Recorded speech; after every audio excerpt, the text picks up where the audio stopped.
कभी आपने ये सोचा है कि पूरी दुनिया से इलेक्ट्रिसिटी गायब हो जाए तब क्या होगा? 2016 में आई एक जापानीज फिल्म जिसका नाम सर्वाइवल फैमिली है, वो इसी टॉपिक पर फोकस करती है। कहानी की शुरुआत होती है जापान के टोक्यो शहर से, जहां दिखाया जाता है कि रात में कैसे पूरा शहर जगमगा रहा होता है। इस शहर में योशिकी नाम के आदमी को दिखाया जाता है जो अपनी फैमिली के साथ रहता है। योशिकी की फैमिली में उसकी वाइफ, उसका लड़का और एक लड़की होते हैं। योशिकी की वाइफ किचन में काम करते हुए बोलती है कि ये बच्चे पूरे दिन फोन और लैपटॉप में ही चिपके रहते हैं, इन्हें कोई और काम नहीं है क्या? अब सुबह हो जाती है लेकिन अलार्म क्लॉक नहीं बजता क्योंकि रात के 3 बजे से लाइट नहीं होती है, जिसकी वजह से फ्रिज भी बंद पड़ा होता है, घर में कुछ भी नहीं चल रहा होता है, फोन भी डेड होने लगते हैं। फिर भी योशिकी अपने ऑफिस के लिए और बच्चे स्कूल जाने के लिए तैयार होने लगते हैं। जब वो तैयार होकर घर के बाहर पहुंचते हैं तो लिफ्ट भी नहीं चल रही होती है, इसलिए वो सीढ़ियों से ही नीचे उतरने लगते हैं। अब योशिकी रेलवे स्टेशन आ जाता है लेकिन वहाँ पर एक भी ट्रेन नहीं चल रही होती है क्योंकि सारी की सारी इलेक्ट्रिक ट्रेन होती है। लेकिन योशिकी पैदल ही ऑफिस पहुंच जाता है। इन ऑफिस में लाइट नहीं होती है, जिसकी वजह से ऑफिस की छुट्टी कर दी जाती है और योशिकी वापस घर की तरफ आने लगता है। तभी वो रास्ते में साइकिल के स्टोर को देखता है जहां साइकिल के दाम आसमान को छू रहे होते हैं क्योंकि साइकिल के अलावा कोई भी व्हीकल काम नहीं कर रहा होता है, जिसकी वजह से साइकिल की डिमांड बढ़ जाती है। लेकिन फिर भी योशिकी एक साइकिल खरीद ही लेता है। वहीं दूसरी तरफ दिखाया जाता है कि सुपरमार्केट में लोग काफी ज्यादा अमाउंट में सामान खरीद रहे होते हैं। शहर के लोगों को एहसास होने लगता है कि कुछ मुसीबत आने वाली है। लोगों में योशिकी की वाइफ भी होती है जो सुपरमार्केट से सामान खरीदने आई होती है। अब रात हो जाती है। योशिकी और उसकी फैमिली कैंडल लाइट में ही डिनर कर रहे होते हैं, लेकिन योशिकी के बच्चे मोबाइल और लैपटॉप ना होने की वजह से काफी बोर हो रहे होते हैं क्योंकि वो हमेशा मोबाइल और लैपटॉप में ही लगे रहते थे। अब सब लोग खाना खाने के बाद खिड़की के बाहर देखने लगते हैं। पूरे शहर में अंधेरा छाया होता है। अब उन्हें ऐसा लगता है कि सुबह तक लाइट आ ही जाएगी, लेकिन बिना लाइट के रहते रहते 3 दिन बीत जाते हैं। 3 दिन में लोगों का रहन सहन भी काफी बदल जाता है। अब लोगों को वॉशिंग मशीन की जगह हाथों से ही कपड़े धोने पड़ते हैं। पीने का पानी भी धीरे धीरे करके खत्म होने लगता है। दूसरी तरफ दिखाया जाता है कि योशिकी के ऑफिस में छुट्टी हो जाती है।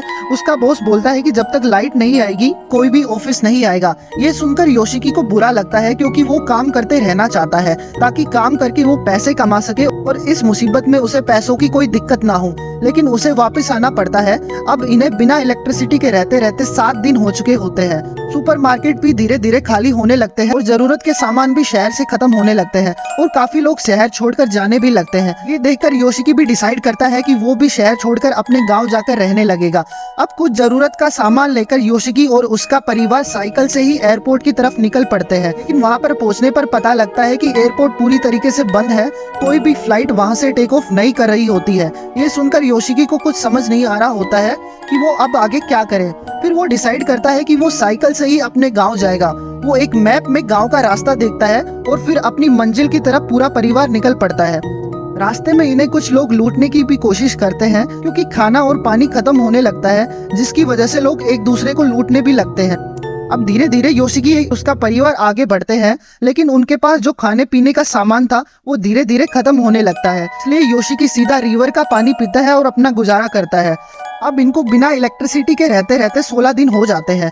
योशिकी का गांव अभी भी बहुत दूर होता है, लेकिन फिर भी ये अपना सफर जारी रखते हैं। लेकिन बीच में मौसम खराब होने लगता है और सडनली बारिश स्टार्ट हो जाती है, जिससे बचने के लिए वो एक ब्रिज के नीचे चले जाते हैं। लेकिन हवा इतनी तेज होती है कि जिसकी वजह से इनकी साइकिल एक जगह से दूसरी जगह पहुंच जाती है और उसमें रखा हुआ सारा खाने पीने का सामान बेकार हो जाता है और योशिकी के लड़के की साइकिल भी पंचर हो जाती है। अब वो लोग काफी हताश हो जाते हैं।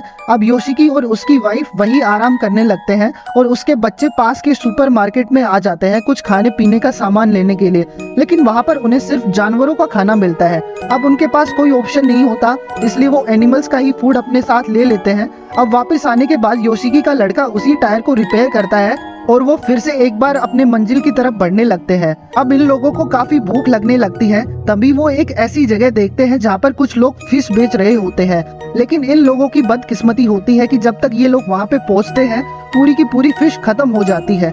योशिकी फिश बेचने वाले के पैर पकड़ लेता है, फिर भी उन्हें खाने को कुछ भी नहीं मिलता है। अब योशिकी बहुत कमजोर महसूस कर रहा होता है, लेकिन फिर भी वो अपने गांव की तरफ बढ़ते रहते हैं। लेकिन रास्ते में योशिकी को एक सूअर दिखाई देता है। उसे लगता है कि वो इसे खाकर अपना पेट भर सकते हैं, इसलिए वो सूअर को मार देते हैं। तभी वहाँ पर एक आदमी आता है और बोलता है कि इस सुअर को मेरे घर ले चल। फिर सब लोग उस सुअर को घर लेके आते हैं, जहाँ पर वो आदमी उन्हें पिग बनाकर खिलाता है। उसे खा के उन लोगों में काफी हिम्मत आती है, क्योंकि उन्होंने बहुत दिनों से अच्छा खाना नहीं खाया होता है। ये लोग उस आदमी का शुक्रिया अदा करते हैं और कुछ दिन तक ये उसी आदमी के घर रुकते हैं।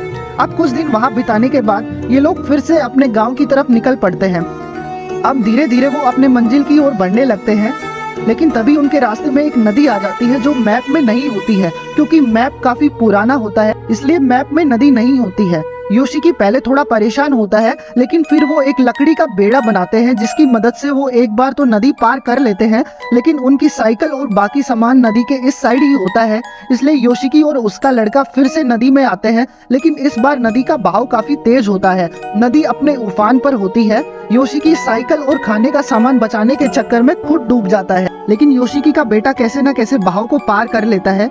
लेकिन बदकिस्मती से योशिकी नदी के बहाव के साथ ही बह जाता है। ये देखकर वो सब लोग बहुत ज्यादा दुखी हो जाते हैं।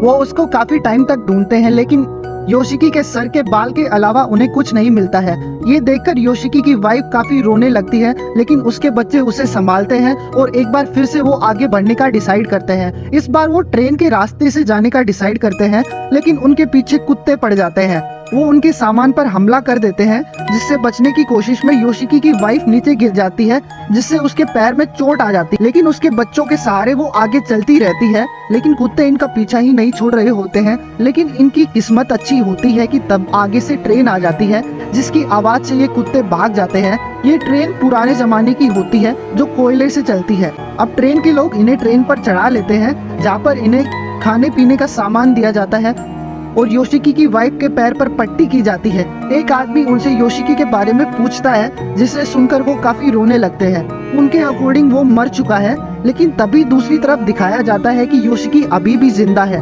वो पत्थरों के बीच में पड़ा होता है, लेकिन अपने लड़कते हुए पैरों से वो थोड़ी दूर चलता है, लेकिन फिर एक जगह पर आकर बैठ जाता है। अब वो देखता है कि उसके सामने से ट्रेन जा रही होती है, लेकिन उसे देख के उसकी आवाज भी नहीं निकलती, क्योंकि वो बहुत कमजोर हो गया होता है। लेकिन उसकी जेब में एक लाइटर होता है, जिसे वो जलाता है और उसमें से धुआं निकलता है। और योशिकी की किस्मत अच्छी होती है कि उसकी पत्नी उसको देख लेती है।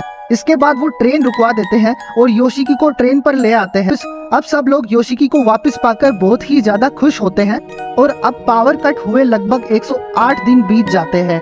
ट्रेन उन्हें एक गांव के पास उतार देती है, जहां से योशिकी अपनी वाइफ को एक गाड़ी में बिठाकर ले जाता है, क्योंकि उसके पैर में चोट लगी हुई होती है, जिसकी वजह से वो चल नहीं सकती।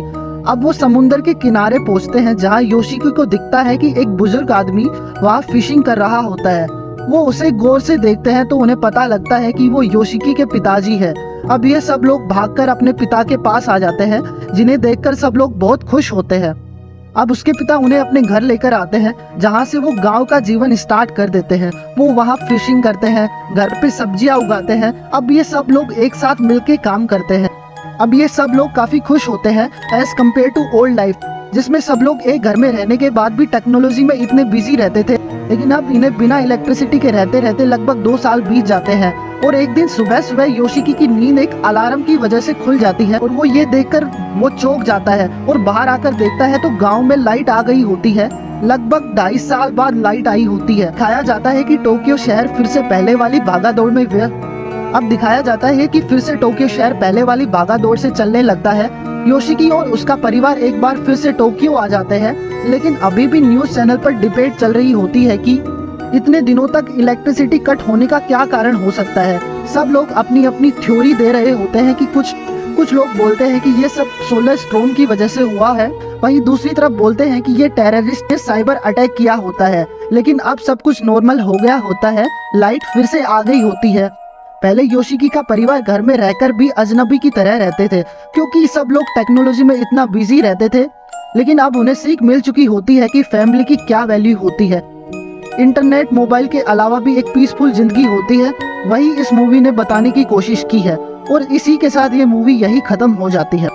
तो अगर आपको ये कहानी पसंद आई हो तो इस वीडियो को लाइक कर और ऐसी ही कहानियाँ देखने के लिए इस चैनल पे विजिट करें और चैनल को सब्सक्राइब करें। Thank you everyone.